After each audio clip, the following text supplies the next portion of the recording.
Yeah, back to live action. We have the 10-gallon Vivarium. I have some plants along the walls. As you can see, there's a waterfall. Looking pretty good. Coconut hut. Now zoom in a little bit more. You can see there is live moss there. You know, good live moss. Then we have another plant.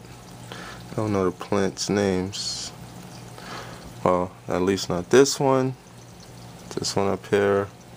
That's the baby tears. The one on the right hand side is the creeping fig. You know, I used the great stuff pond and stone for the waterfall, and a few pieces of marble slate that I just broke down.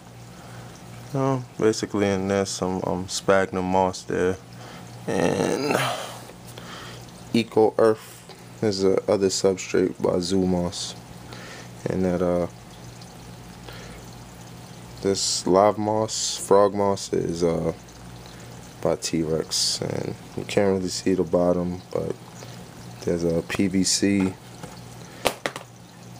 piping and egg crate down there, and you know, that's it. Beautiful thing. First Vivarium. It's cool, and the top lid is a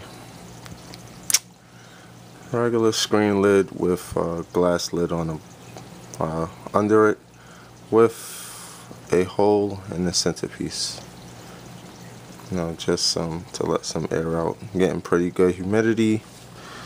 You know, just have a regular CFL light there, and that's about it.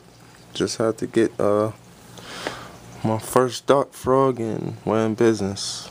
There's a piece of driftwood or some type of wood back there. I can't remember, but that is what it is. See you later.